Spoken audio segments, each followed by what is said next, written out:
más allá de los alcances particulares de alguna situación en específico, nos pudiera contextualizar su opinión en torno a aquello que tiene que ver con la libertad de expresión. Don Daniel, tiene usted la palabra. Bien, muy buenas tardes a todos y a todas, senadoras, senadores. Muchas gracias por la invitación. Quisiera referirme básicamente a tres aspectos. Primero, condiciones estructurales que posibilitan las violaciones a los derechos humanos en Chile, en el área que me compete, de trabajo. La actuación de los jueces de garantía en esta coyuntura y algunas propuestas mínimas.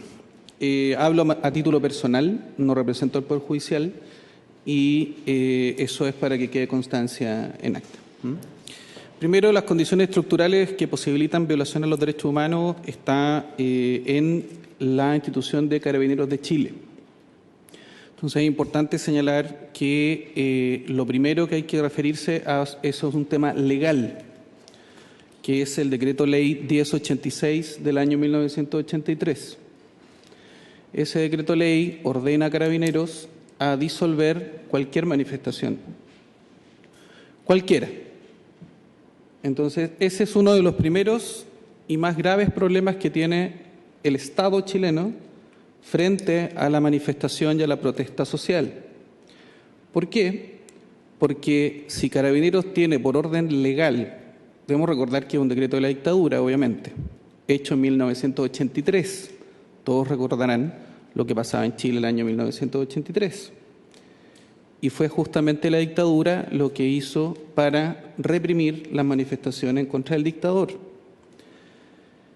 Ese decreto no cumple ningún estándar de violación a los de derechos humanos.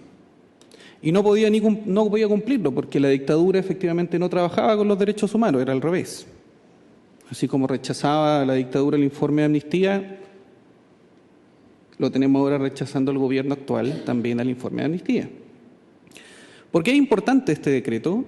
Porque en algunos recursos de protección, que me puedo referir porque yo no veo recursos de protección, el Ministerio del Interior ha señalado que Carabineros prácticamente se manda solo por la existencia del Decreto Ley 1086.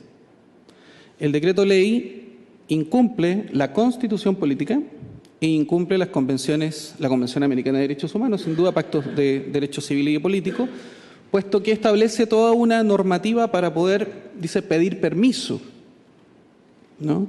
La Constitución en el 19 número 13 establece el derecho a que todos nos podamos manifestar, o más bien emitir opinión, etcétera, manifestarse en las calles, una protesta, y dice sin permiso previo, pacíficamente, ¿no? Y dice las reglas y en ciertos casos las reglas de policía verán esto, lo dice a la letra de la Constitución. Y claro, las reglas de policía se refiere justamente al Decreto Ley de 86, ese es el marco. Y lo que ocurre es que ese decreto, como ya señalé, no cumple estos estándares. Entonces, dice este decreto que podrá ser disuelta la manifestación. Entonces lo que tenemos es cualquier manifestación que tenga en algún momento algún problema o cause una merma en otro derecho, que sería, por ejemplo, el libre tránsito. Si alguien corta una calle, por ejemplo, Carabineros inmediatamente, por este decreto, está autorizado a disolver la protesta. Entonces, ¿qué es lo que ocurre? Es que esa estructura es una estructura que es predemocrática, no es del ámbito del ejercicio democrático propiamente tal de los estados libres y democráticos respetuosos de los derechos humanos. Entonces es una situación estructural que permite que, y esto es lo muy grave, es que esto permite que exista una permanente violación a los derechos humanos. O sea, es decir, hay un estado inconstitucional de cosas, porque es decir, no se cumple la Constitución en la parte en que yo me puedo manifestar sin que sea disuelta mi manifestación. Los estándares internacionales indican que también efectivamente la manifestación puede complicar otros derechos, puede molestar a otras personas. De hecho, para eso se hacen las manifestaciones. De repente dice, ¿por qué no se van al Parque O'Higgins? Porque en el Parque O'Higgins nadie los va a ver. Las manifestaciones se hacen para que sean vistas. Y esto produce problemas a otras personas. La solución del sistema de derechos humanos es básicamente decir, razonablemente y prudentemente va a molestar a otras personas, como cortar la calle durante un tiempo que permita efectuar el contenido de la protesta. Incluso, y después de ese razonable momento, incluso se autoriza a disolver a través de los medios proporcionales, pero no antes. Y el problema es que en Chile, Carabineros de Chile lo hace permanentemente. Toda manifestación es reprimida y disuelta por orden legal. Y entonces, cuando los organismos internacionales efectúan la valoración de esta situación, tenemos que permanentemente entonces el Estado de Chile viola los derechos humanos. En este caso, del derecho 19, número 13 de la Constitución. Entonces, esa es la gravedad. Ese es un primer enfoque estructural que posibilita. ¿Y por qué lo posibilita? Porque lo establece la ley. El decreto ley es una ley. Muy dictadura será, pero nosotros lo hemos reconocido como parte del sistema democrático actualmente. Otra parte que tiene que ver con el Poder Judicial es que el Poder Judicial en sí es una estructura que no es para la democracia. ¿Ya? O sea, es decir, hay un sistema jerárquico que califica jueces y juezas dependiendo de su conducta. Entonces, ¿qué ha ocurrido? Y sobre todo en algunos casos específicos, en que cada vez que hay jueces o juezas que intentan promover derechos humanos como es su obligación, las Cortes, la Corte de Apelaciones de Santiago, en forma específica, ha abierto sumarios en contra de jueces que defienden derechos humanos. Y eso lo ha hecho desde hace varios años. Eso es importante. ¿Por qué? Porque la apertura de sumarios en contra de jueces y juezas que defienden derechos humanos inhibe a los demás jueces a justamente realizar las acciones de defensa de derechos humanos. Entonces, es posible que jueces se puedan inhibir de defender y promover lo que deben hacer, que son las facultades conservativas del Poder Judicial, de conservar los derechos de las personas, porque hay una eventual amenaza de apertura de sumario por parte de las Cortes de Apelaciones, especialmente la Corte de Apelaciones de Santiago. Ahora, en la actual coyuntura ha habido actuaciones dispares. Entonces, los amparos han sido acogidos en general por parte de los jueces de garantía en las ciudades, y esto ha permitido, a diferencia del Poder Judicial de la dictadura, que fue omiso y cómplice del dictador y de las violaciones, de las graves violaciones de los derechos humanos cometidos durante el periodo dictatorial, los jueces y juezas han efectivamente podido constituirse en las comisarías y han, a mi juicio, podido evitar una mayor posibilidad de continuación de violaciones de derechos humanos. Se han constituido en comisarías y han ordenado efectuar el control de detención en forma inmediata y han liberado muchas veces a manifestantes o a personas que han sido detenidas o han constatado la situación de salud, que es algo que evidentemente antes no ocurría. Creo que es importante señalar también que, y es algo que está ocurriendo ahora y que es importante que lo conozca el Estado, a través del Senado en este caso, a través de la Comisión de Derechos Humanos. La Corte de Apelaciones de Santiago ha abierto sumarios a jueces por el contenido de sus redes sociales. Y eso es una violación a la libertad de expresión, que justamente es algo que se está analizando en esta mesa, a la libertad de expresión de juezas y jueces. Entonces, no es posible que la Corte de Apelaciones de Santiago se preocupe de ver redes sociales personales en los plenos de las Cortes a través de denuncias anónimas en contra de jueces y juezas de la jurisdicción, en vez de estar preocupándose efectivamente de conservar los derechos de los ciudadanos y ciudadanas de Santiago. Entonces, esto ocurrió hace 2 semanas atrás y está el sumario abierto. De ahí yo creo que es necesario la posibilidad de una comunicación directamente del Senado a la Corte para que explique esta violación. El día la semana del jueves pasado, en Porto Alegre se reunieron más de 30 jueces latinoamericanos y le enviaron una carta al Pleno de la Corte de Apelaciones de Santiago, sabiendo la existencia de esta apertura de sumario que inhibe a los jueces en su defensa y promoción de derechos humanos, y le envió una carta pidiéndole que vele por los derechos humanos, no que los viole. Entonces eso es muy importante señalarlo, porque justamente lo que esperamos de los jueces y juezas es que defiendan los derechos de los ciudadanos.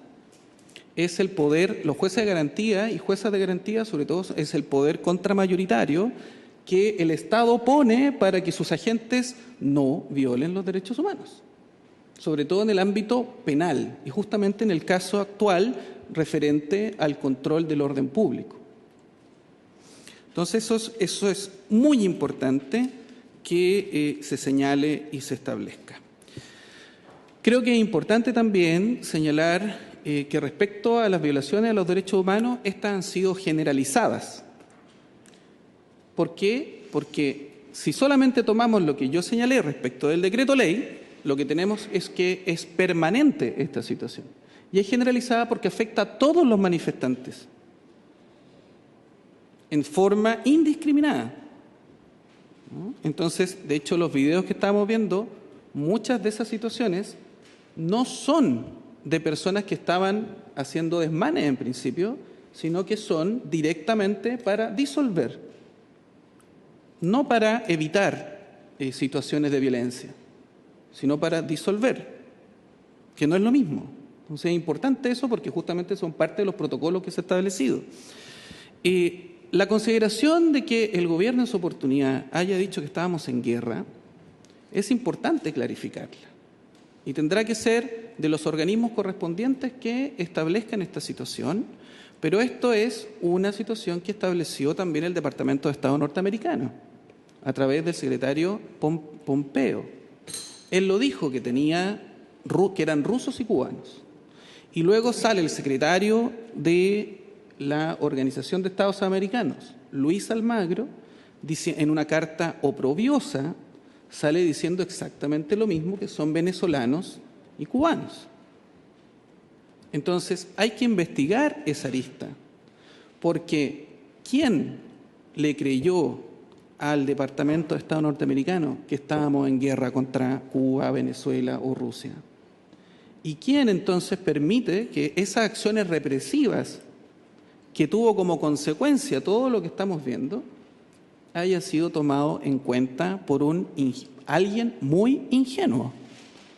Porque yo no sé si de los creadores de en Irak hay armas de destrucción masiva que constituyen 1 millón de muertos actualmente, le podemos creer algo al gobierno de Estados Unidos en esta situación.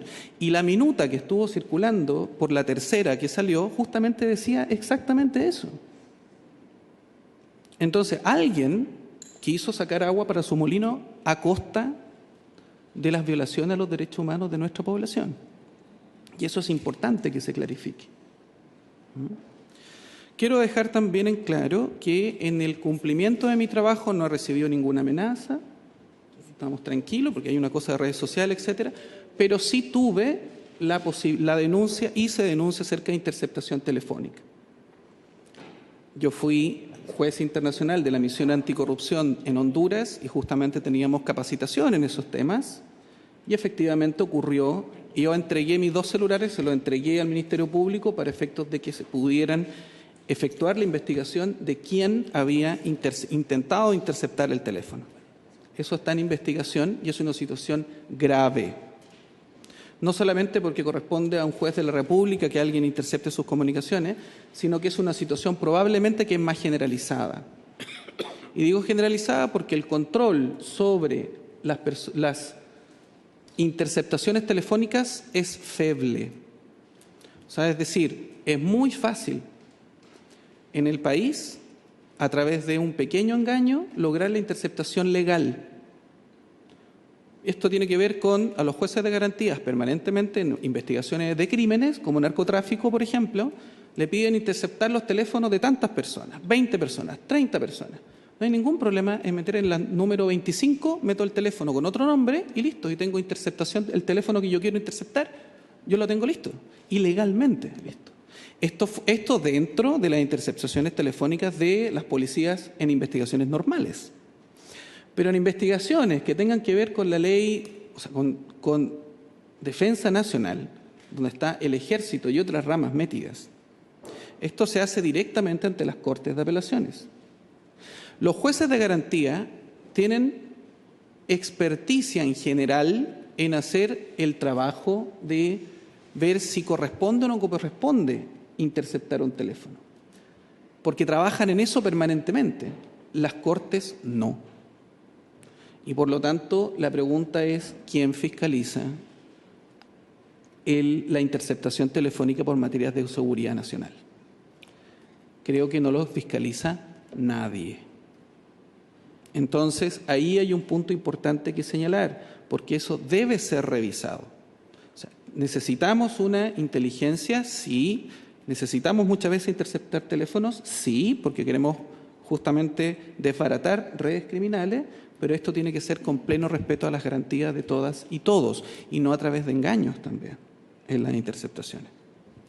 Finalmente, y cerrando, me parece que, y no haciendo nuevamente, no hablando de casos particulares, respecto a todo lo que hemos visto hasta ahora y esperamos que no sigamos viendo en las calles del país, es necesaria la creación de una comisión de verdad y reparación frente a todo lo que hemos visto y todo lo que los agentes del Estado han producido. Al menos que tenga monitoreo de las investigaciones actuales, debe haber una propuesta de reparación a las víctimas.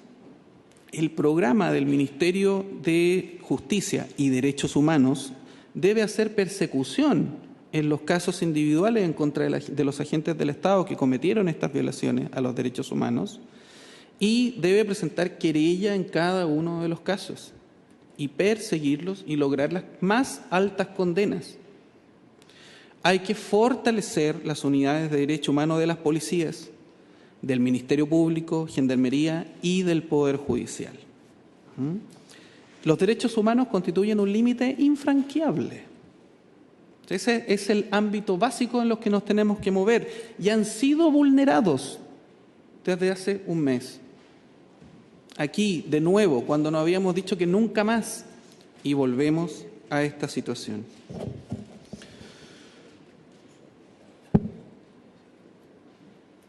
Es importante que quienes están a cargo de estas investigaciones, fiscales, fiscalas que están a cargo, tengan la suficiente experticia y conocimientos, porque no es lo mismo investigar causas de crímenes comunes que violaciones a los derechos humanos, que tienen otra connotación, que tienen otras características, que son efectivamente delitos complejos y delitos de estructura que se denominan.